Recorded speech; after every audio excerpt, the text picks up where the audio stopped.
लेकिन महाराज एक देवी अभी भी जल भर रही है, वो डरी नहीं। और वो क्यों नहीं डरी? क्योंकि उसने घूंघट मार रखा है। और आज मुझे लगता है कि पूरे भारत में धीरे धीरे करके पुरानी सभ्यताएं खत्म होती जा रही, लेकिन राजस्थान में आज भी है। क्योंकि राजस्थान के बहुत से क्षेत्रों में बाबा की कथा करने का सौभाग्य प्राप्त हुआ, तो वहां की जो 60-60, 70 साल की माताएं हैं वो भी आज भी घूंघट लगाती हैं महाराज। तो उस मैया ने घूंघट मार रखा था। सारी महिलाएं तो भाग गई, अपने अपने घड़े फेंक करके। ऋषि जी को लगा कि चलो इस माता के पास में चलते, इससे याचना करेंगे, और अगर इसने कृपा कर दी तो थोड़ा सा मुझे जलपान पीने को जल मिल जाएगा, तो कम से कम थोड़ा तसल्ली मिल जाएगी। और महाराज ऋषि जी जब उसके नजदीक पहुंचे, प्रार्थना की, लेकिन गले से आवाज नहीं निकल रही है। और उस मैया ने ऋषि जी की बात पर ध्यान नहीं दिया। उसने अपने घड़े भरे, और घड़े भरने के बाद एक के ऊपर एक, एक के ऊपर एक, इस तरह से उसने कई घड़े अपने सर पे रख लिए। और जब वो घड़े उठा रही थी, तो महाराज भरा हुआ घड़ा जब कोई उठाता है तो थोड़ा बहुत पानी छलक जाता है। तो जब वो घड़े उठा रही थी, तो जो जल छलका, वो जल जब ऋषि जी के जहां जहां शरीर पर पड़ा, तो महाराज वहां वहां का कुष्ठ रोग जो है वो ठीक हो गया। प्रेम से बोलो गोविंद भगवान की। ऐसा क्यों हुआ? क्योंकि वो जो देवी थी वो महात्मा खीबड़ की धर्म पत्नी थी, पतिव्रता स्त्री थी।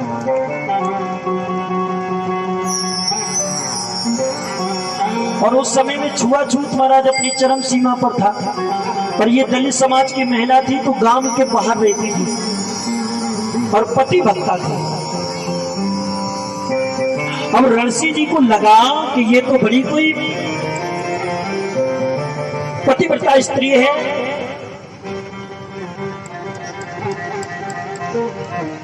ऋषि जी को लगा कि इस मैया ने अगर कृपा कर दी और अपने हाथों से 1-2 लोटे जल मेरे ऊपर डाल दिया, तो मुझे लगता है मेरा सारा रोग दूर हो जाएगा।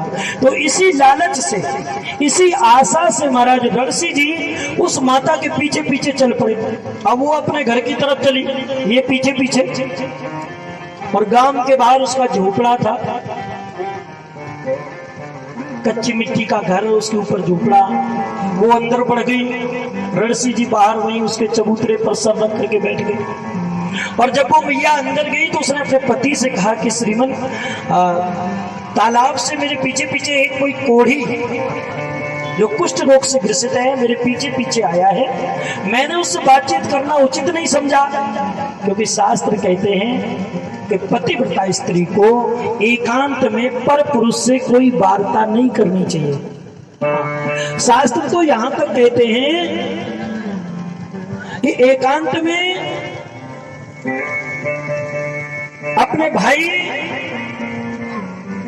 और कोई युवा पुरुष से, चाहे वो कितना भी सगा हो, उससे एकांत में वार्ता नहीं करनी चाहिए। तो उस मैया ने कहा कि महाराज आप जाकर के देखें कि जो मेरे पीछे पीछे व्यक्ति आया है उसका उद्देश्य क्या है, वो मेरे से क्या चाहता है। तो महात्मा खीबड़ जी अपनी कुटिया से बाहर निकले, तो बाहर देखा कि एक कुष्ठ रोगी बैठा हुआ है। तो महात्मा खीबड़ तो धर्मात्मा थे, साधु स्वभाव के थे। उन्होंने उससे कुछ नहीं पूछा और उसे घर के अंदर लेकर के आए। और महाराज घर के अंदर आकर के श्रीमती जी को आदेश दिया कि देवी थोड़ा जल गर्म करो। और जब पानी गर्म हुआ, तो खीबड़ जी ने अपने हाथों से ऋषि जी को स्नान करवाया। और जब स्नान करवाया,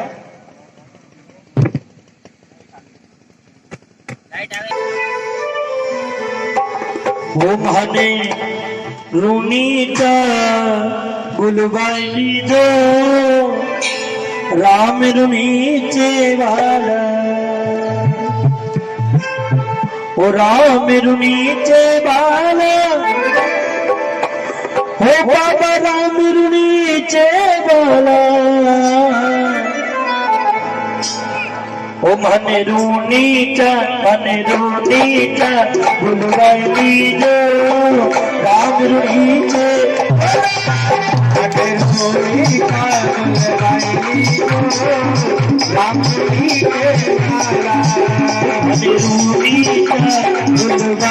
जो राम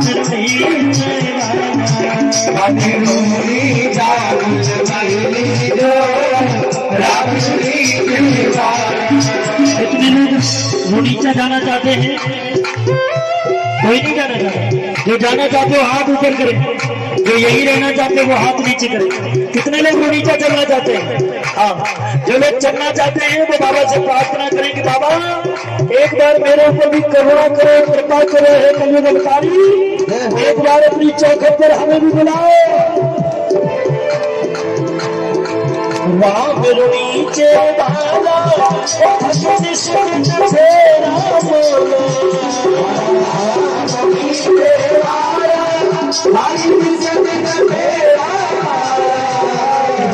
राम रुड़ीचे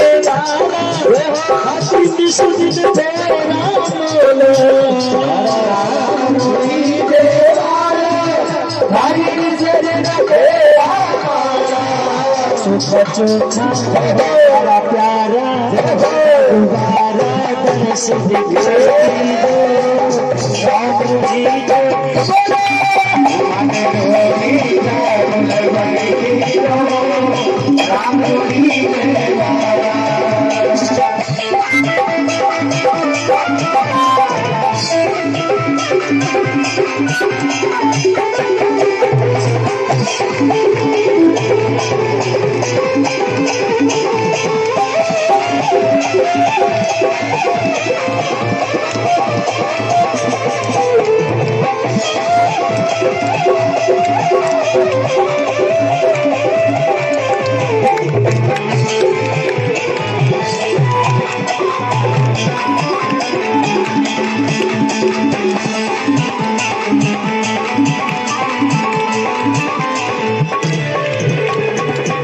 और भगत क्या कहता है बाबा? हरी ध्वजा चढ़ावन आवा मैं तो खम्बा खम्बा हरी ध्वजा चढ़ावन मैं तो खम्बा खम्बा। 8 लोगों को गाना है और बाबा जो न गाए उसे उसके पड़ोसी की कसम से पड़ोसी बोले तो जो आपके अगल बगल में बैठे। हाँ समझ लो, अगर आपका पड़ोसी ना गाए तो समझो आपका पक्का दुश्मन है, ये आपका बुरा चाहता है। दोनों हाथ उठा करके ताली बजा करके हरी ध्वजा चढ़ावन आवा मैं तू खम्मा खम्मा गावा हरी ध्वजा चढ़ावन आवा मैं तो खम्मा खम्मा लगने जा धारी हर मोटा थाली लगने जा धारी हर मोटा थाली अपनी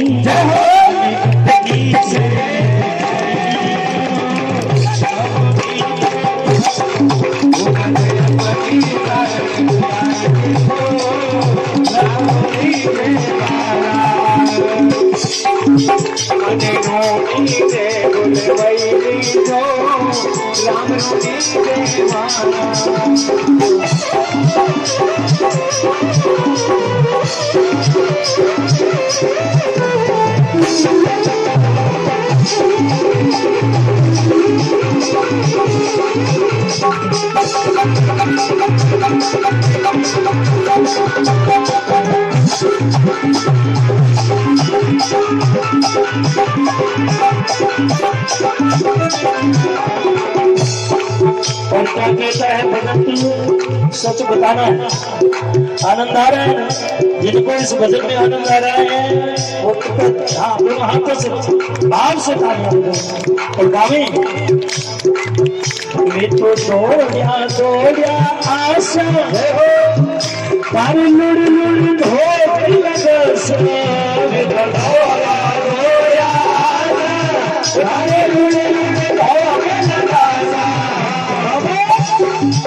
मैं तो दौड़िया आशा पर लुड़ लुड़ धोती मैं तो दौड़िया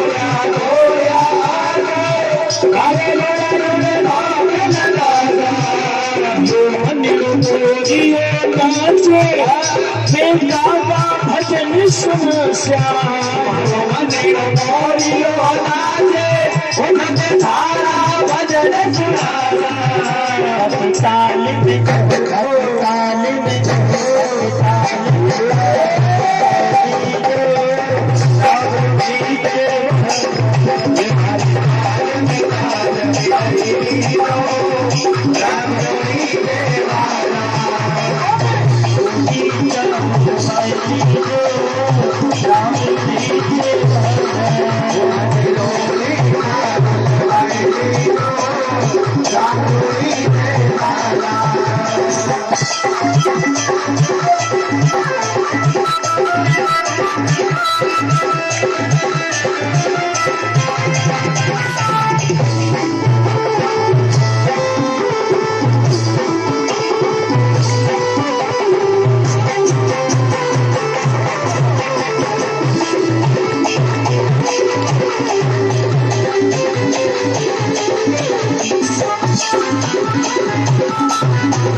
कई बार ऐसा होता है कि भक्त बाबा से प्रार्थना करता रहता है लेकिन ऐसा योग नहीं बन पाता है।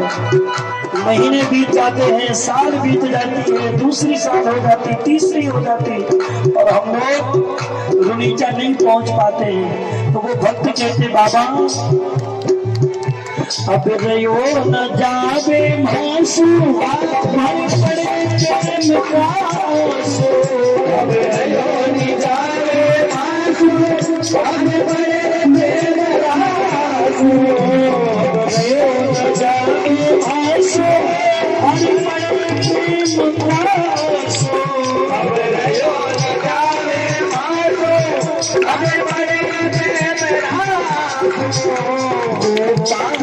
बाटी उड़ी के कभी मिलने हो पाट पूरी के कभी मिलना हो बाटी उड़ी के कभी मिलना हो बाट पूरी के कभी मिलना हो बाबा हमारी जब हमारी आस उड़ाई दीजिए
हमारे पूज्य पंडित जी के लिए तालियां बजा दें। देखिए, एक तो हमारे यज्ञाचार्य हैं और बाबा के भजनों में कहते ना, जब मस्ती आती है, जो असल में है मस्ती में डूबे उन्हें क्या परवाह जिंदगी की, और चढ़ती उतरती है मस्ती, वो हकीकत में मस्ती नहीं है ना।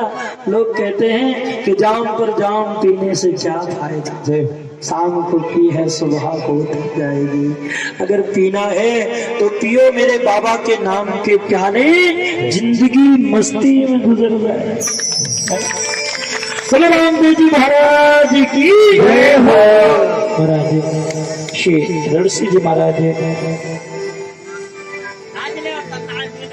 खीबड़ जी के घर के बाहर बैठे तो खीबड़ जी अंदर ले गए, भोजन प्रसादी करवाया, और इसके बाद में खीबड़ जी ने पूछा कि भैया आप कौन हैं, आपका नाम क्या है। रणसी जी ने रोकर के कहा कि मित्र, तुम्हें डर नहीं लगा, मेरे शरीर में मवाद बह रहा है, मुझे कुष्ठ रोग है, आपको हमसे घृणा नहीं हुई। खीबड़ जी ने कहा कि मित्र, अब तुमने अपनी जिह्वा से हमें मित्र कह करके पुकारा है, और मित्र तो वो होता है जो मित्र के बुरे से बुरे समय में मित्र के साथ खड़ा हो।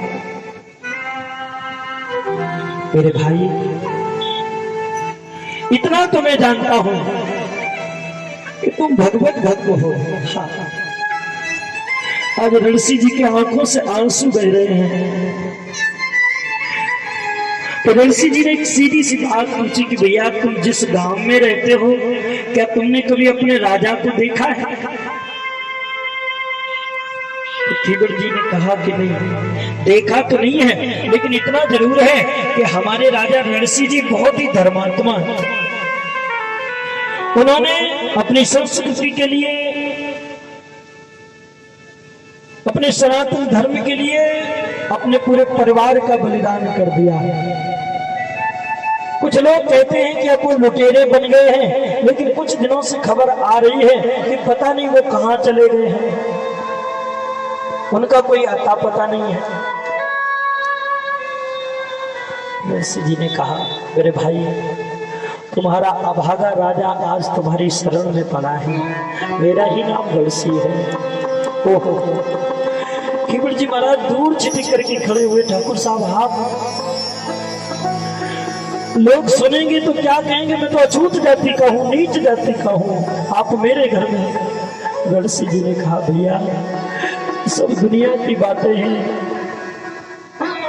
जब मनुष्य का बुरा समय आता है, कहते ना, भूख न जाने जात कुजात, प्यास न जाने धोबी घाट, और नींद न जाने टूटू खाट।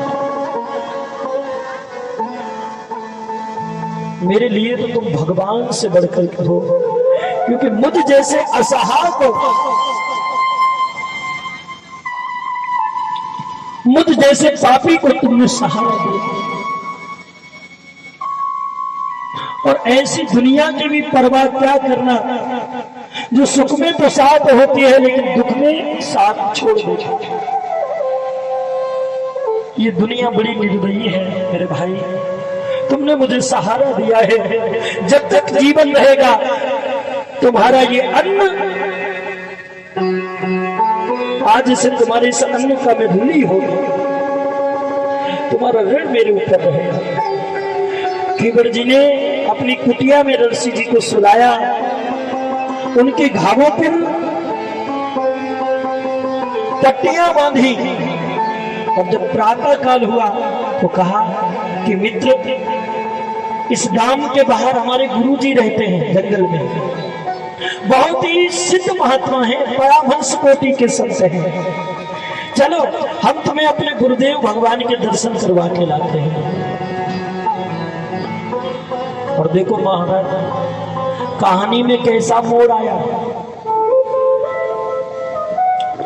ये वही महात्मा है खीबड़ जी के गुरु जिन्होंने रणसी को श्राप दिया था। वहां से आकर के भ्रमण करते हुए उन्होंने दुदू गांव के जंगल में अपना आश्रम बनाया और वही जंगल में रहने लगे।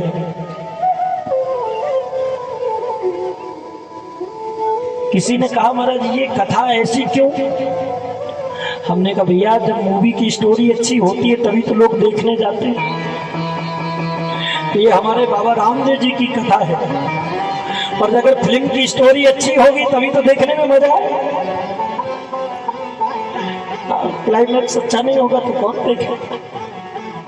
तो महाराज देखिए ये खीवड़ जी महाराज रणसी जी को ले जा करके जंगल में पहुंचे, ओरण में। ओरण किसे बोलते हैं? जो गांव के नजदीक जंगल हो, जैसे ये आपके जंगल ही है, इसको ओरण, राजस्थान में ओरण बोलते हैं। रणसी जी को लेकर के खीवड़ जी महाराज आश्रम में पहुंचे। अंदर जाकर के गुरु महाराज को प्रणाम किया। कहा गुरुदेव, मेरे साथ एक मेरा मित्र आया है जो कुष्ठ रोग से ग्रसित है, कोढ़ी है। हे गुरु महाराज, मैं उसे अंदर इसलिए नहीं लाया, मैंने सोचा कि पहले आपकी आज्ञा ले लो फिर उसे अंदर लाऊं। क्या हो गया?